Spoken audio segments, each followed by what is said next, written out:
Ticking, time is over. Before you know you're older. So sober, alone, you getting my cold shoulder.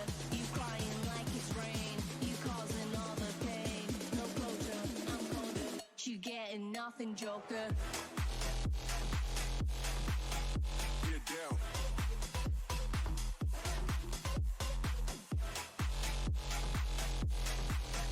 Get up. You getting nothing, Joker.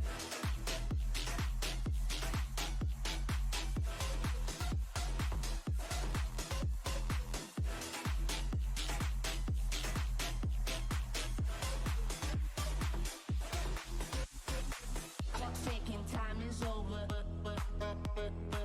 Before you know you're older. You getting my cold shoulder. No closure, I'm colder. She getting nothing, Joker. Clock's ticking, time is over. Before you know you're older. So sober, alone, you getting my cold shoulder. You crying like it's rain. You causing all the pain. No closure, I'm colder. She getting nothing, Joker. Joker. Joker. Joker. Joker. Joker. Joker. Joker. Clock's ticking, time is over. Before you know you're older. So sober, alone, you getting my cold shoulder. You crying like it's rain. You causing all the pain. No closure, I'm colder. You getting nothing, Joker. Get down.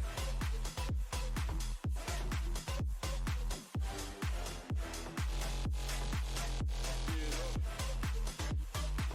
You getting nothing, Joker.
I think I've almost gotten too used to doing something with my hands while streaming that I'm kind of like, Good morning. oh, morning. We're going live. I'm sorry, that was not enough. Good morning. Thank you. Hello, hello. Thank you all for coming to the panel. We're going to talk about parasocial relationships and you. And me. Great to see you all. Hi, everyone watching at home on PAX 2. So hope everyone's having a good start to PAX. Welcome on in. And we're going to introduce ourselves and then get talking. There will be time for Q&A at the end. And I say this at the start and end of every panel. Q&A means for question and answer. I don't care about your backstory. I don't care about your context. And I'm being very literal here because we don't need it and we don't have time. So when we do Q&A, while we're sitting here talking, maybe take out your phone and write your question and have it ready. So without further ado, and I will go last because moderator privilege. And we didn't sit in the order on this slide, but I'm going to start with V. Hello. Hello. Hi, everyone. I'm V Muse. I am the partner and talent manager of Codename Entertainment, aka Idle Champions at the Forgotten Realms. I'm also a pro DM and player, as well as a professional mini painter. I can never Clap follow you. louder. You're too cool. You are too cool. It's like, Matt Mercer is next door. We need louder clapping. Come on. There you go. Yes! I like it. Yes. That's good. Well, I'm absolutely awake now. Hi, I am Brian, aka Urban Bohemian. I am a Twitch streamer, TTRPG player, and sometimes, when they twist my arm, GM.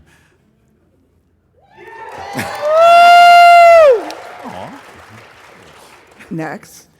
Hi, I'm Chris Cinneas, aka the Painting Pirate, a miniature painter, variety streamer, and occasional guest on charity one-shots where I like to make my GMs regret their life choices by inviting me. That's true. I am Dr. Raffael Boccamazzo, better known as Dr. B for long Italian name reasons. People took one look at my name and went, no. But yeah, I'm a clinical psychologist in Washington State. I'm the clinical director of Take This, the oldest mental health nonprofit in games. Go check out the AFK room here, the most boring room of the show by design. I'm an occasional streamer, public speaker, author, consultant. I am professionally around.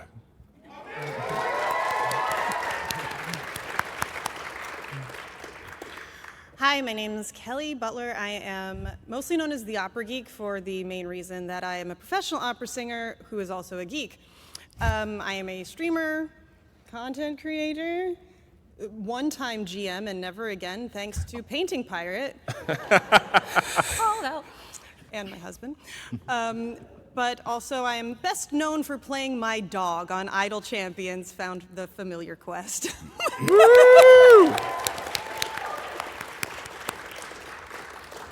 And I am your moderator, Tanya, known as cypheroftyr online. I am basically a ne'er-do-well on the internet and on occasion in real life, as evidenced by my friends who are forced to take my charity and niceness.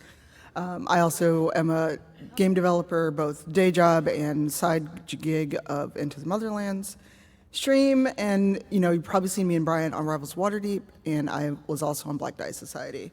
And as a result of all these things, this is why we're having this panel.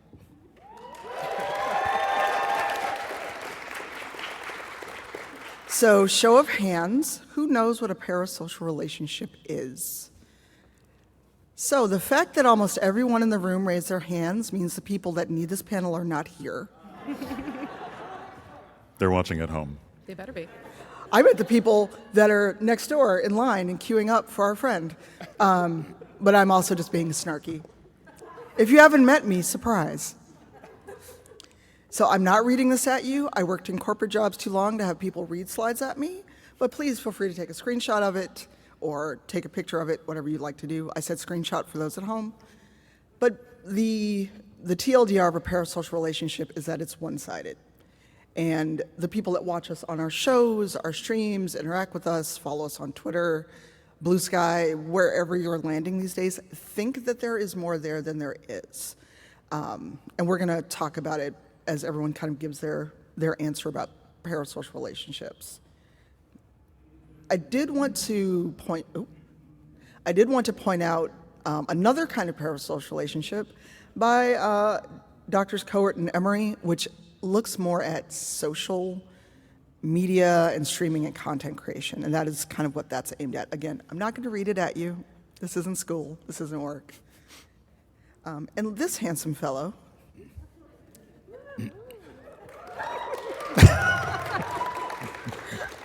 is going to lead us into the discussion on kinds of parasocial relationships. After everyone has a chance to talk about, for you, what kind of parasocial relationships have you encountered in your creator's journey?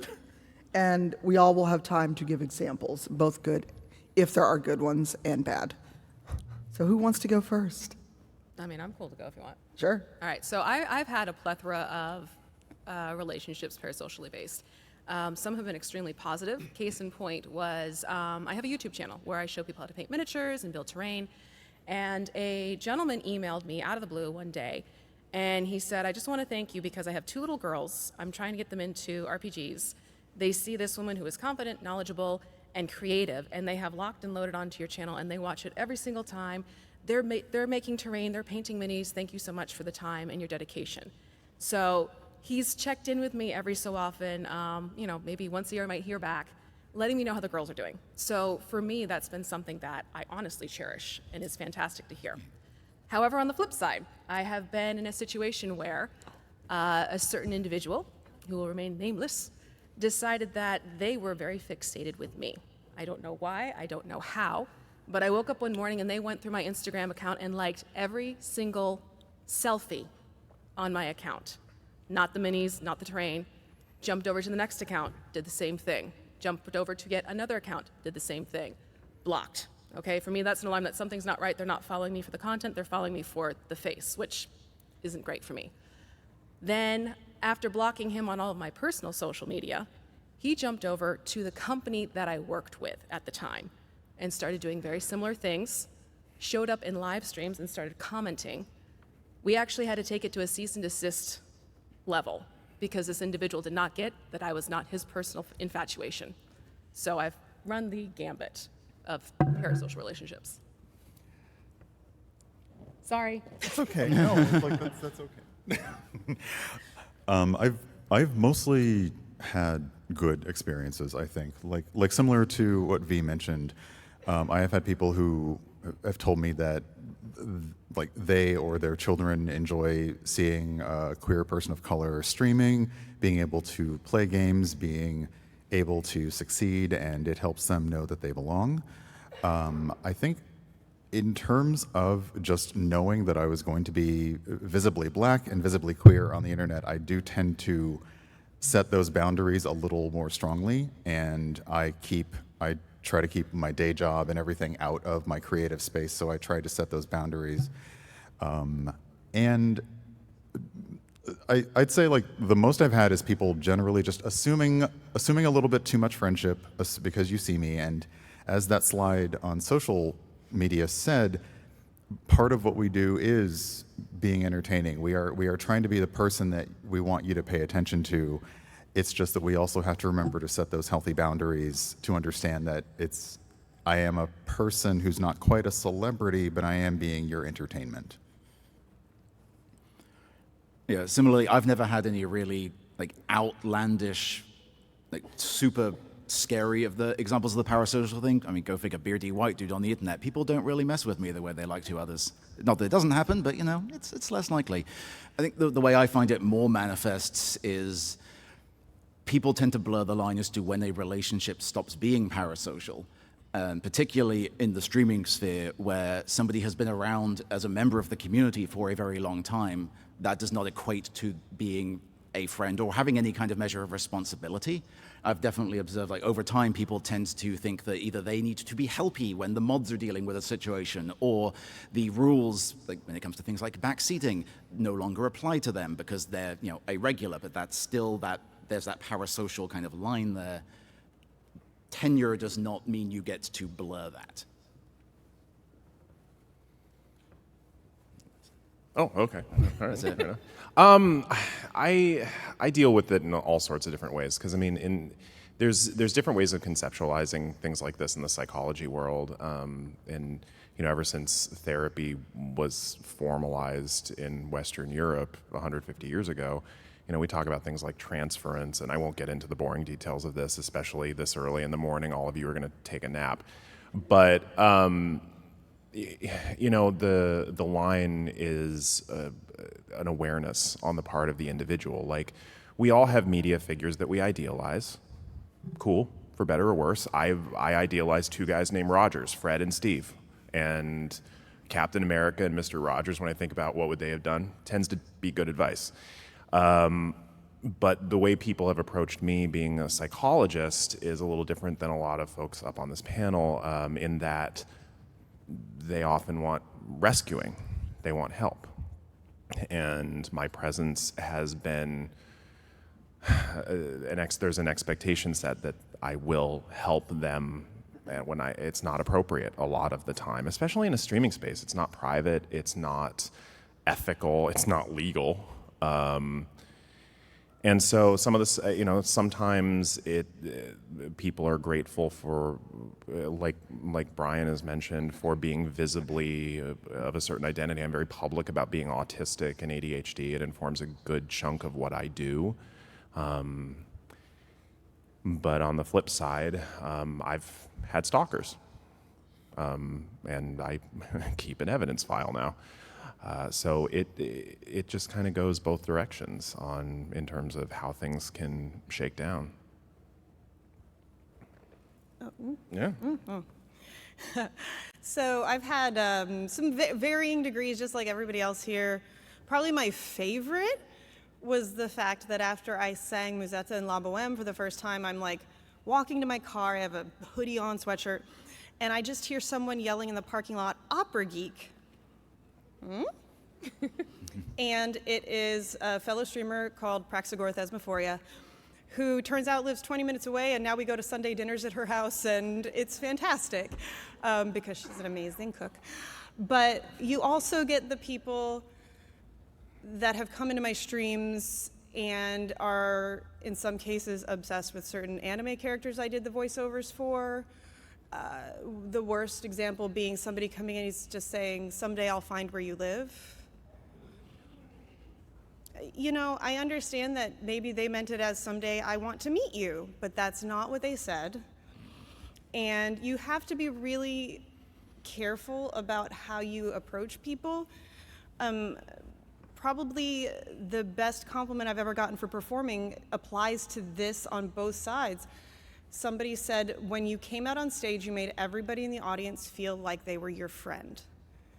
That's a great compliment, but it's a double-edged sword in a lot of cases because people will cross boundaries.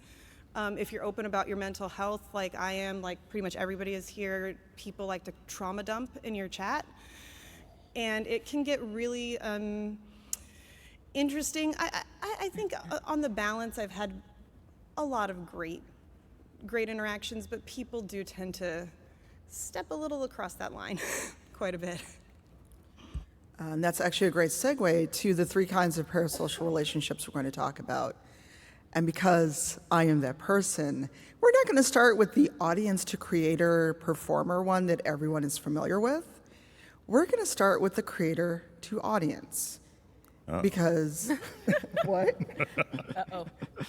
Oh, yes. We've seen those people that, I don't want to say prey on intentionally, but they will use the goodwill of their community to be like, "Oh, I really want to go to PAX, but oh no, I can't afford it." Suddenly, their coffee button, their dono button is going off on their chat. And, assuming nothing about their actual situation, whatever, but when you see the same behaviors over and over, there's one of 2 things you can consider. Either their community is very giving and loving and wants them to be able to do things and have cool stuff, or they are very aware of this and know the right words to say to get people to empty their pockets. And anyone watching at home, if you think this means I'm calling people predators, that's a you problem. Maybe hit dogs holler. Because the people sitting on this panel, I have all met through streaming and online. There are people, I've known Brian the longest, but everyone I know that's here at this show that is a friend, I've met because streaming online. We're not saying that parasocial is always bad or inherently bad, but it can get very dark and very scary. And with that in mind, let's talk about creator to audience. And since we went, starting with V, let's mix it up. I'm going to put Raffael on the spot. What I do? You exist. Cool. But we've talked about this a lot, both as friends and as colleagues. But also all of us in one way or another perform in the public eye. We're here doing panels and games. Brian's a PTI fellow. I was a fellow at West. Or just we exist as our authentic selves, and that gives people weird ideas about how they can interact with you. Because they either, imprint is weird. That's people to animals. I'm not going to say that. But they find a commonality, and the commonality is here and here. They think it's here, and it's not. So, Raf, Yeah. let's talk about this creator to audience. What is your thoughts and experiences with this? I mean, I think that a lot of content creators, especially when they're first starting out, they don't realize that the instant you hit that going live button, you're not just playing video games for your friends, you're a broadcaster. If you got an audience of 2 people, you're a broadcaster. And the instant you go live, I like to think about things in terms of, are you responsible for somebody or are you responsible to them? And once you're a broadcaster, your responsibilities to people change over couch co-op. And now you are cultivating a community. And anecdotally, I think especially when content creators are starting out, they don't think about it like a business space. They don't think about deliberately cultivating community, and they often talk about things in very overtly friendly terms. I mean, how many spaces have you been in where they use terms like family or friends? And with new media and evidence starting to show a more 1.5 directional relationship where there is some degree of reciprocity that confuses some people, when you're starting to blur the lines with names like that, like where the fairy family, I don't know, I mean something like that, I don't know if anybody uses that one, but it can blur those lines anymore. And so Tanya used the name my friends call me, but I'm very defensive about that. If you don't know me, you call me Dr. B until I tell you otherwise. Or we err on the side of formality like you would in any other circumstance, regardless of how familiar you think you are with my life. You're not familiar with it. You're familiar only with what I tell you online, which is not the entirety of my existence, the same way with any other content creator. Hopefully that my ADHD ambling is answering your question. I realized, did I lose track of it? A little bit, but Sweet. that's okay. What was the question? You can see it. It's right there. We're just talking about hey. that. We were talking about that one. That's the slide we're on. It's okay. Awesome. Does anyone else want to tackle this before we move on to our next creator to creator? I will say that, like, there's also a degree about, like, the top one, greet everyone with pet names. So there's also a degree of that. Like, I wanted a gender neutral way of greeting everybody, and I like hedgehogs. So everybody became hedgehogs, and they are my hedgehog army. That's a lot different than saying, hey, you're my best friend / family. And you have to understand that there is a very fine line there. And like Dr. B said, you err on the side of being a little bit more formal until the person that you're approaching says otherwise. And, that's kind of, I don't know, just my little thing. I like hedgehogs. Yeah, and I think it's sort of inherent there that we're looking for better ways to refer to the people who may be in that sphere. And even using community, that word still carries a bit of a weight. And as Raph said, when you start even calling your viewers a community, you need to acknowledge the responsibility that you are now taking for that. And I also feel, it was sort of talking about the slide earlier, when anytime I feel that money starts to enter, and not just the standard, you are paying like $5 to subscribe to somebody on Twitch, or you're paying or subscribing to a YouTube channel, but the moment that a creator does say or imply, hey, I have a wish list, or I'd like to do a thing, the minute that money starts to come into the picture, you as the creator and you as the viewer / consumer need to be super aware of what the boundaries are on that. You are not paying, you're not paying their way. They don't owe you necessarily anything. That should be inherent in that relationship, regardless of how much the creator is like, oh, I'm just a small little bean that can't take care of myself. They're not really asking a viewer to take care of them. That's a very different, consensually agreed upon relationship. Yeah, no, it's true, because quite frankly, I pulled back on doing wish lists. And honestly, people were saying, can you get us a wish list? Can you go onto Patreon? And I pulled back from doing all of that because the sugar daddy factor. I actually got gentlemen emailing me, hey, I sent you this money, now I want you to send me a pic. It's like, sir, I am not JCPenney's. This is not happening.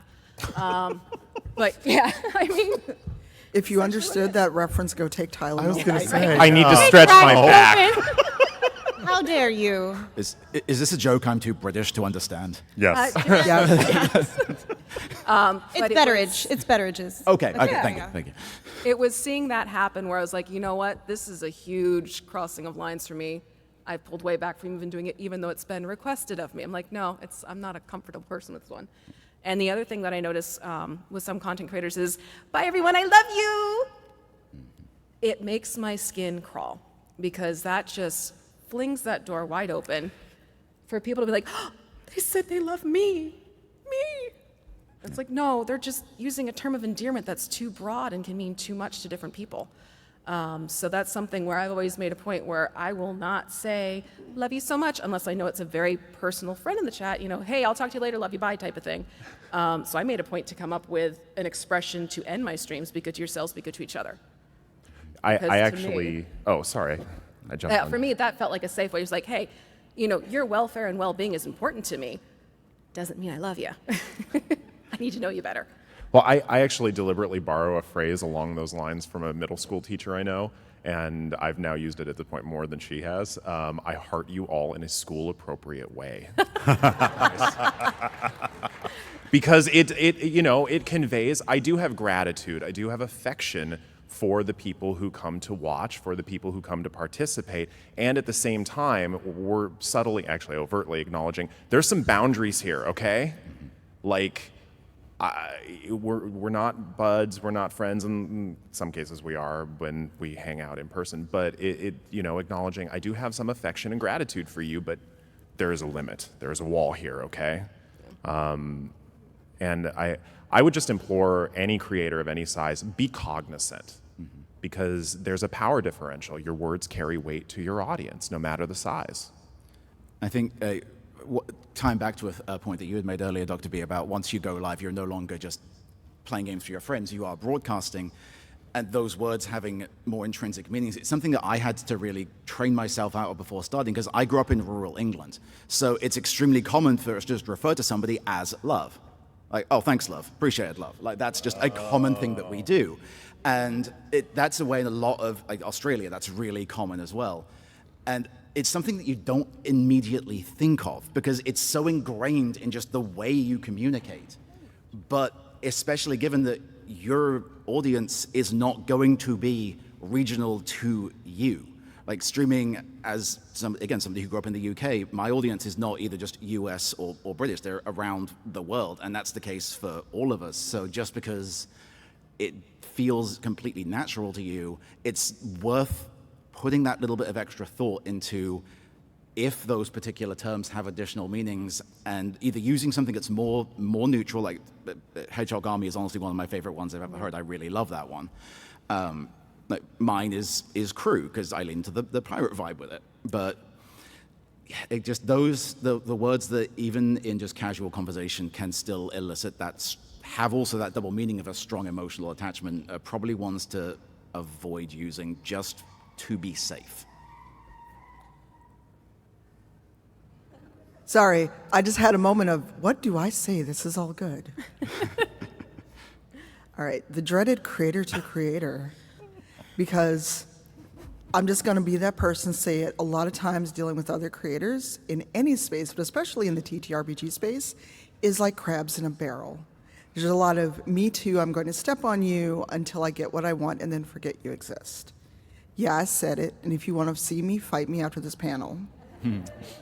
Because there are too many people that when you're on the rise, or they see that you know certain people, suddenly, oh my God, V, it's so good to see you. Me too. And that's genuine, because I love V, she's my friend. This is true.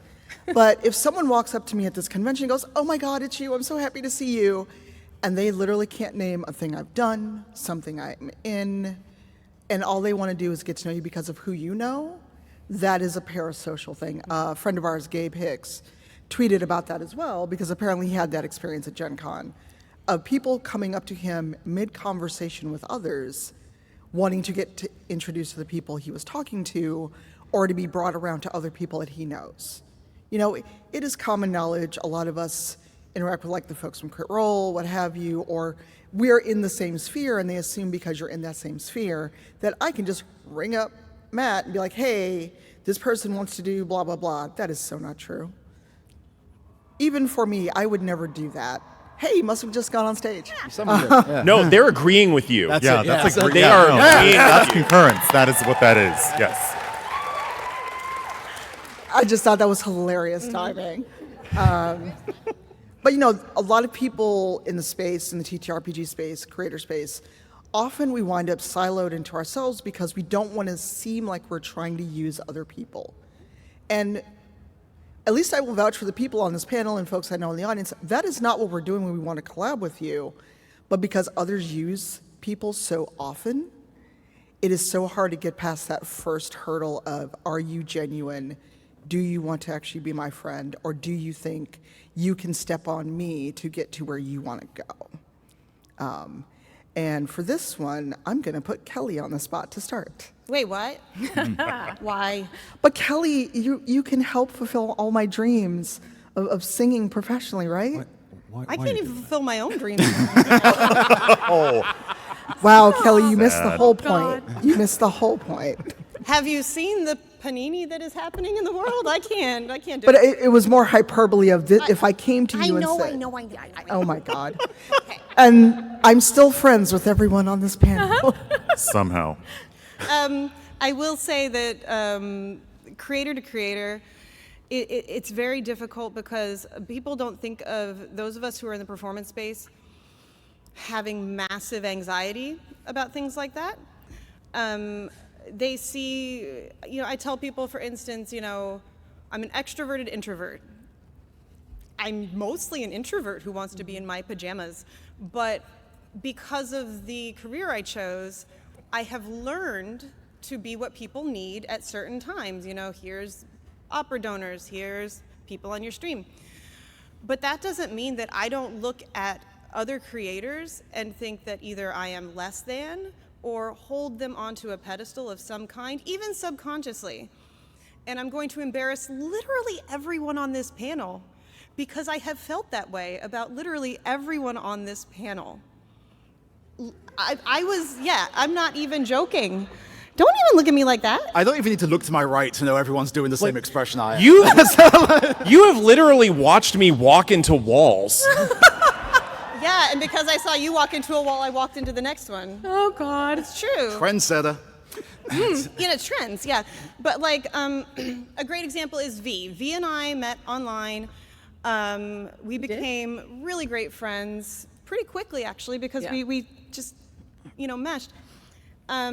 And V did things like make me edible terrain to freak people out so I could just start eating terrain in her classes. I love that. Why did I not know about this? This is amazing. Yeah. What? You have two people on this panel who cook extensively. Not me. Yeah. I No, can show you no. how to eat your train. It was literally like she had me building next to everybody else in the class and then swap out the other one. She gave the person with the attention span of a Labrador puppy on caffeine terrain made out of Twix. It was graham crackers, coconut flakes, Twix, food coloring, and dyed powdered sugar. It was a lot. So this was done then to play a Twix on everyone else at the table? Excellent. It was great. Okay, well, context is I would make things sometimes, you'd be like, I want to eat it. I'm like, don't eat it. Yeah. And finally it's like, you know what, let's make something you can actually eat to freak, Yeah. basically, And- like, wait. And I think it's a great example of the fact that creator to creator can turn into amazing friendships. Yes. Everybody on this panel that originally I felt like I was less than, everybody on this panel has become my very dear friend. And I genuinely, thank you. Yeah. Yes, cheering for friendship. Yes. Yeah, friendship. Like literally everybody except Brian, sorry Brian, and Dr. B, everybody else has been in my house. Oh. I was wondering where that was going. Where this is going. Played with Scotty, gotten to chill. Met my husband. Hi. He's there. I'm not just saying hi to random people. But it can turn into a great friendship, but also you can still feel that constant, I have opened up too much and this is now going to be exploited against me. Yep. To use to get to the next, like you suddenly become the mat on the step stool for somebody. And that's the problem. V, can I have more edible terrain? I'll make some tomorrow. Thank you. Well, one of the, just to chime in on something, one of the things that people often forget about, I've noticed, especially early in their career, when developing business relationships, is the second word. And real relationships take time, and they are reciprocal, and they're built on mutual trust and mutual understanding. And there are Tanya and V are so good at building relationships. I'm no, you don't know this. I'm like taking notes every time I watch you interact with somebody. It's it's autism brain, okay? I'm just like, okay, they used social response 72 Charlie, good effect. But no, you're so good at it, and you're so good at just honoring people's experiences and not being too much and letting those relationships grow naturally over time, which is what a lot of people try and rush. Yeah, I mean, literally my job is, as a creator, I'm working with other creators daily. And someone actually asked on one of our streams, Lauren, remember that? You were sitting right there. In one of our streams, someone said, do you ever get fangirl over the people you meet?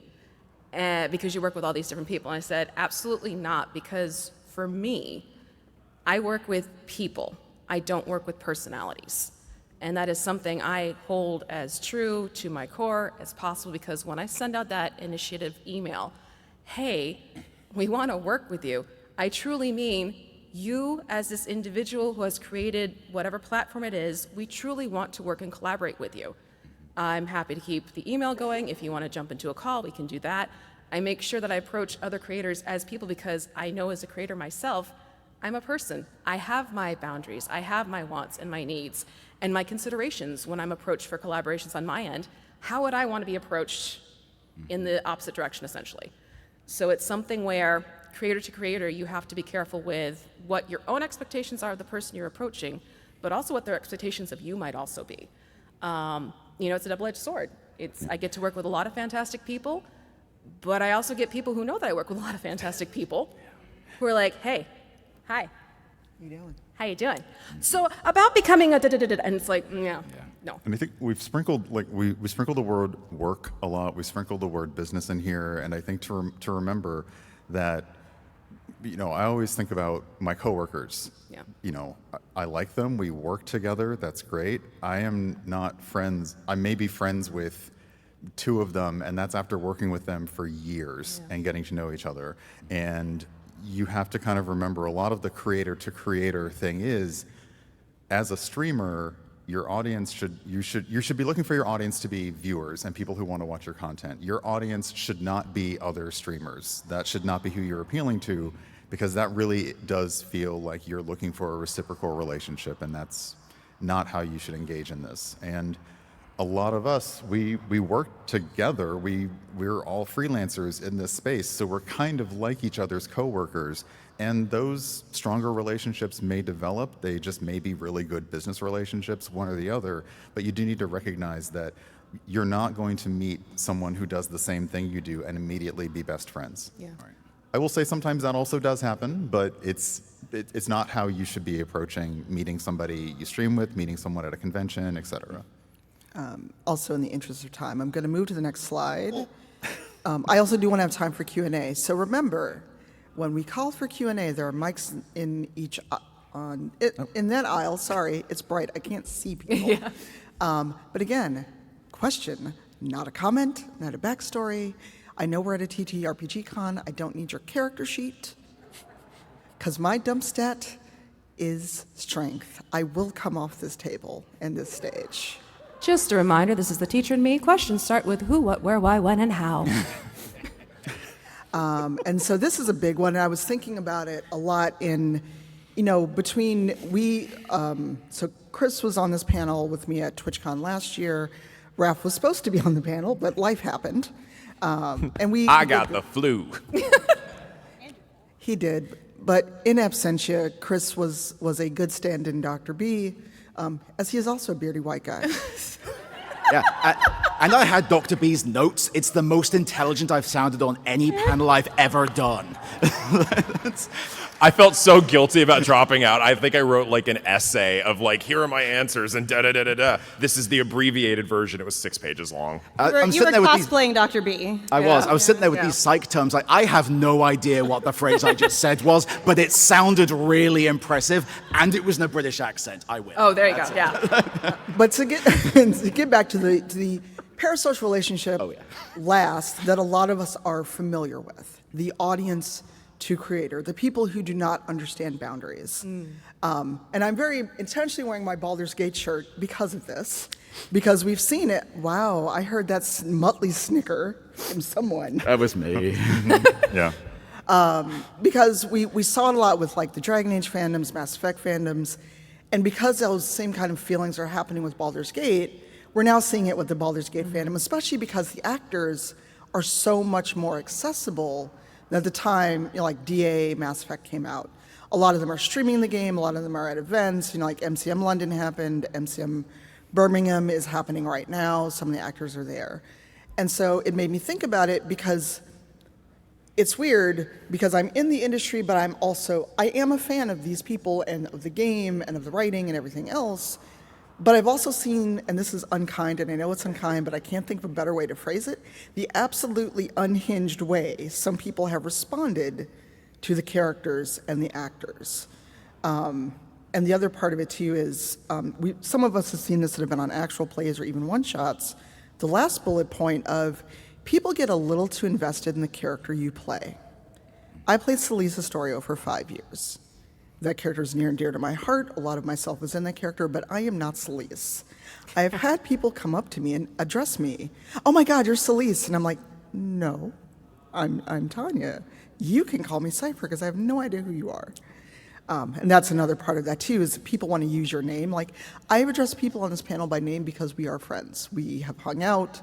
I've been in their house on some occasions, or I can call them and they are actual, factual, I know them well people, versus like when I started working with C&E Games and other stuff, I knew V and we're friends, but that was years ago. The relationship had to build from there. Same with Dr. B. I've known Brian the longest, 20 years now. I feel like it's longer. It It's feels forever. like forever. It does. Like you're friends with someone to the point of, when did we meet? I don't know. That's ancient history. Live journal days. Ancient So history. again, anyone who got that reference, take your ibuprofen. I heard that ooh in There the you go. audience from over there. Yeah. So the TLDR is basically, the people that blur the lines. Oh, yeah. That, or they, our least favorite thing ever at a TTRPG channel. Did you know that you can't actually do that? But in the player's handbook on page 845, that this stat does not work because you're a paladin of this particular denomination, and Tyr would never let you do that. And I was like, Tyr's not real, at least in D&D parlance. Other deities, we'll talk about that later. Those are the kind of things we're talking about, where because they show up to every stream, they sub to your channel, they give you Patreon, what have you, they think that they can just do whatever they want in your chat, or should they come meet you? And this is why I tweeted, if you meet someone, please just don't come up and say, I follow you on Twitter. We're wearing masks, I hope. You telling me that you follow me on Twitter tells me literally nothing. Or anyone else on this panel. So you need to remember that you feel you know us, and us being the broader spectrum, very well because you're visiting our living rooms, you're doing whatever, you're watching us play these characters and be very emotional, very vulnerable, very open. That does not mean you actually know us. As Raph said, you know what you get to see online, what you get to see on streams, what you get to see on panels. When I leave this panel, I'm going to go do another panel, and then I'm going to go hide because I'm an introvert. I am not someone who enjoys and recharges from social interaction. But yet people assume because you do these things, you must be an introvert. No, not true. And this will, we're gonna talk about this for maybe 10 more minutes, and in the meantime, at about 12:20, if people can be in line at the mic and have your questions, make it relevant, make it a question, or I will tell you to sit down. And I'm going to put Chris on the spot to start this one. So that was your cue to line up. You. Yeah. Okay. What's the specific question? There wasn't one. Talking about... Oh, just go. So I'm gonna. Sorry, my brain was just. The train went off the tracks with a slightly different topic of thought, which is relevant to this, which is feeling entitled to the time with the creator, God, yeah. and thinking about this, especially in the context of a con, seeing them wandering around, and the reason the train was pulling into a completely different station was thinking of how this also applies to people who are doing cosplay. And anyone who has ever done cosplay knows the moment you sit down to take a bite of a sandwich, 500 photographers will appear out of the ether trying to get a picture of you. You may want to go and say hi to somebody. It doesn't mean they're in a great situation to be said hi to. They may be busy or with friends or hustling off to their next panel, which is a terrible time to come in and ask to be unbanned from their chat, right, Tanya? True story. That happened here last year. Yeah. Last year, PAX Unplugged, on my way to DM Rivals, someone literally asked me to unban them in person. Yeah. But, I am dead serious. Chris is my witness. It's true. I had to help. No, we got a place to be. Let's go.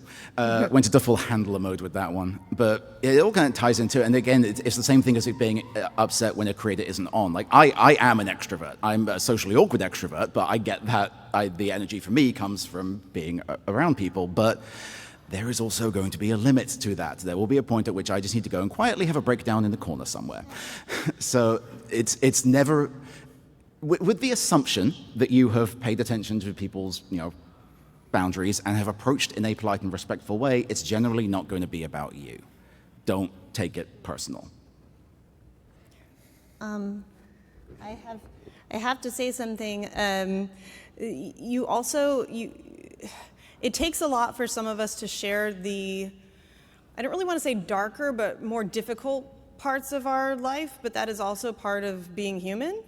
And so when we share things that are difficult or that we experience, if we are able to joke about something, it's because we're dealing with it that way. You know what I'm going to talk about. If I, for instance, put up a lovely anniversary tribute to my husband goes by Pirate Jesus online. The reason is he has MS, and he wears an eye patch, has a beard and long hair. Pirate Jesus. So when I say, I think I'll keep him, somebody that I have never heard, never spoken to, never seen, responded to the tweet, "Did you start with his eye?" And I was like, who are you? Also, it's still there. I didn't pop it out or anything. But it's difficult because then it makes you not necessarily want to share as much. And in the case of MS, by the way, sir, you are wearing a Quest accepted MS Society tabletop event shirt. Thank you. So because of things like that, it can really make us not want to share anymore. So be respectful. Just because you see somebody, a creator, joking with their friends or loved ones about something that might look a little dark to you doesn't mean that you should join in on it either. That's all. Well, can I throw in an idea? You mentioned the idea of entitlement. And a good question to ask yourself in any situation is, what am I actually entitled to? And put yourself, a metaphor I like to use is a restaurant. I don't care how long you've been going to a restaurant. I don't care how much of a regular you are. You're entitled to food and friendly service. Now, friendly service doesn't mean they're your friend necessarily, and you are probably going to get better service given how long you've been there, but you're not entitled to know personal details about the staff. And it's the same thing with content creators. What are you entitled to by subscribing? Well, you're probably entitled to a subscription. End of story. And I think to discuss, we all acknowledge that now a lot of, when you talk about, I guess, micro celebrity, and even people who you think of as actual celebrities, movie stars, TV stars, we are so much more accessible now. We have to be on social media, whether somebody is on social media as themselves, as the personality, as the person who is on. And, again, realize that both as if you're going into streaming, if you're going into actual play, you're putting a project out there, realize that even putting together a new actual play, part of that support means that you have to be somewhat accessible. You have to kind of get people a little bit invested in watching your show, in engaging with it and being part of that viewership, and realize that that's where you have to be a little more, I guess, stringent in drawing those healthy lines and those healthy boundaries, and realize that while I can go and follow somebody's account on Twitter and see what they're talking to, that doesn't necessarily mean that I might now know some factoids about them that I didn't know before, but it doesn't necessarily mean that we're bonding over anything, even if I share their particular anything. And I feel like our accessibility, and sadly for a lot of marketing purposes, it's a need more than a desire, is making it more difficult for people to draw those lines, and that's where it gets very blurry. Thank you. I had a therapist do that to me. I was searching for a therapist, and they looked me up, and they responded to my initial email with a ton of information I didn't share in the initial email. Oh, that's not good. that's not They did not understand how inappropriate that was. Yeah. I tried to teach them. They didn't understand it. And with that lovely tidbit of creepiness, we're gonna hop over to Q&A because I'm starting to get your time is now winding down messages. So let's hit Q&A. Hello, thank you for coming. What is your question? Hi, yeah, this has been fantastic. Thank you. On creator-to-creator relationships, I tend to be hyper aware of them, and then that makes me bad at networking. And your question? Yes. Do you have any recommendations for initiating and then building relationships? Being a nice person and saying hello and being genuine. Yeah, that I can jump right into this one because I've been asked that many times because of what I do. If you're seeking a collaboration with someone, open up, introduce yourself, say who you are, what you do, and then go into, I'm aware of you because, comment on something, a project they have done, let them know why. I think it'd be great if we could work together, and then go into that reason. Wrap it up. Keep it short, sweet, simple. Make sure you acknowledge who they are, who you are. Look forward to hearing from you. If you are interested, give them that out. Don't make it an obligation, and let it sit and see where it goes. Thanks. Thank you. Next, please. Oh, hi. Oh, hi. I have two questions. The first is about audience to creator, and the second is creator to audience. All right, make them quick because we do have a queue. Will do. How do you suggest that audience members reconcile past mistakes regarding parasocial relationships and be better about in the future about making sure they don't cross boundaries? And then the second question is, how do you suggest that audience members who recognize that a content creator who is crossing boundaries in a way that is predatory pull back from the community without feeling guilty? The second one, I don't know how to help anyone with that because we can't manage anyone's emotions. It depends on how much you're invested in that person. And I will let someone else answer the first question. Just one of you, though. I said one, not none. They're hard. It's a hard question. Yeah, insofar, I think I know how I will try and take this one, because the way I think about that is the same way I really approach whether you have hurt anyone in life, which is that nobody owes you their forgiveness, and that is your problem, not theirs. You don't.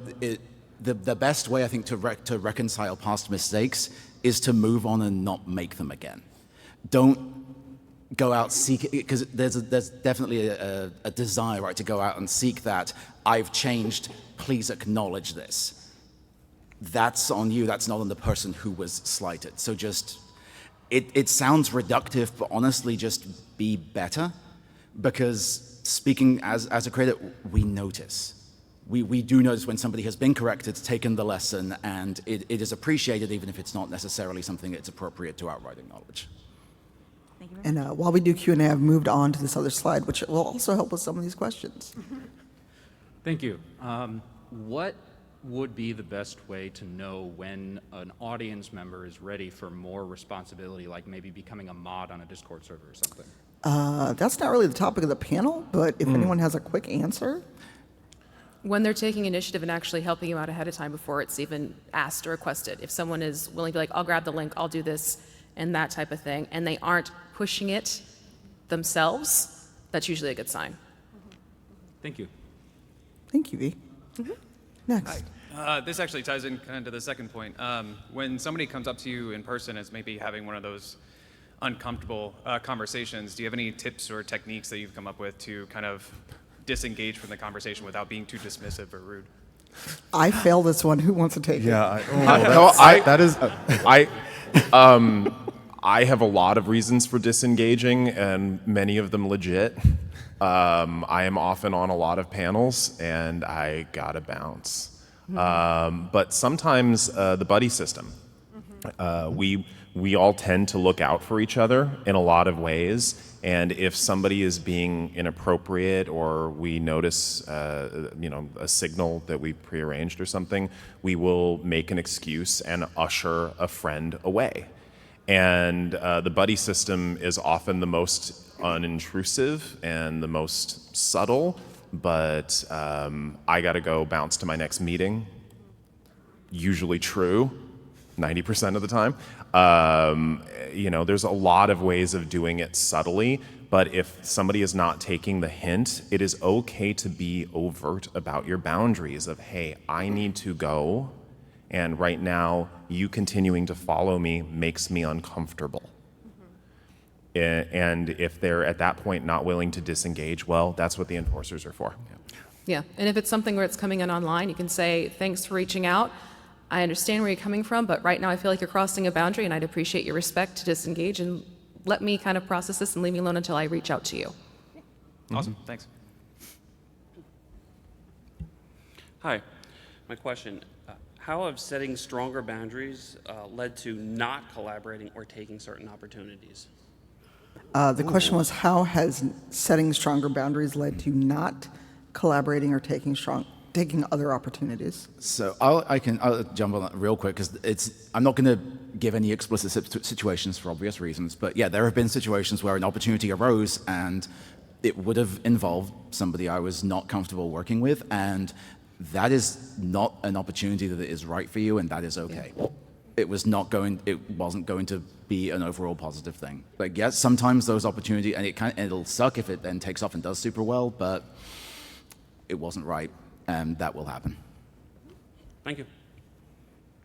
We might actually get through Q&A in time. Amazing. Hi, how do you feel about fan-made content, for example, supercuts? If anyone ever makes me one, I'll tell you. My parents found out that they can search me as a GIF on Facebook. Same. Oh, yeah, same. I do think, though, there's an I don't want to get too hard into the point, but I think there's an interesting delineation, though, between like supercuts of your content and especially for those who have done extensive TTRPG stuff, fan art. And they can be a very different thing. And if it's of the content, like there are, like I have seen accounts that really appreciate the performers on Critical Role. The accounts have nothing to do with their character. It's just pictures of them being cute together, and while that is part of what you're consuming, that doesn't really feel like you're a fan of what they're creating. It just more feels like you're a fan of the person. So I would say if the community around that show, that stream, etc., is the kind where they're appreciating those moments that happen that you're creating, supercuts are fun and awesome and really cool, and the channel itself might really appreciate them. But again, it's got to be about what you're creating and that art versus this is just a supercut of every time the person smiled when they were on the show. Yeah, That's not. Yeah. All right, thank you.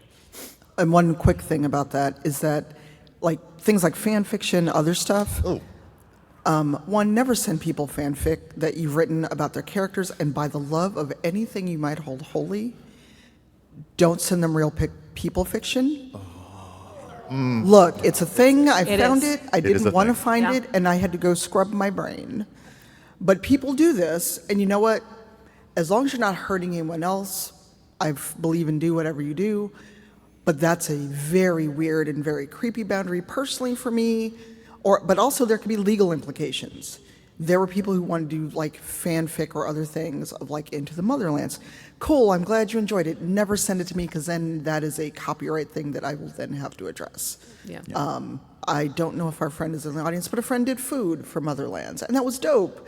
But then someone took it a step further and suggested running their own Kickstarter to do a cookbook for a game that was still in development.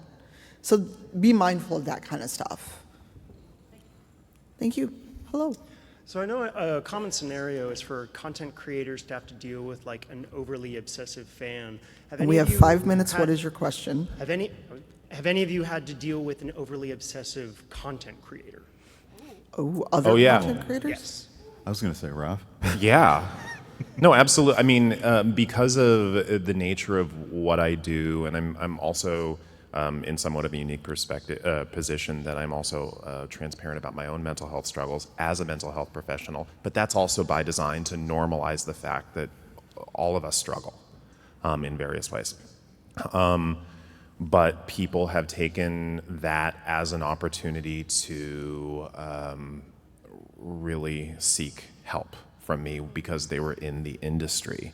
And it was incredibly uncomfortable because I might be a psychologist, but I'm not your psychologist for a lot of legal and ethical reasons. And also psychologists do a lot of things like education, consultation, public speaking, that sort of thing. It's not just therapy. Without getting into some specifics, there have been a couple of occasions where people, and I had to put some hard boundaries down of, this is inappropriate, and in one case, do not contact me again or there will be legal repercussions. And it is okay to set boundaries. Your comfort level, or I should say their comfort level at their misdeeds, do not override your comfort level. You need to set boundaries. Protect you.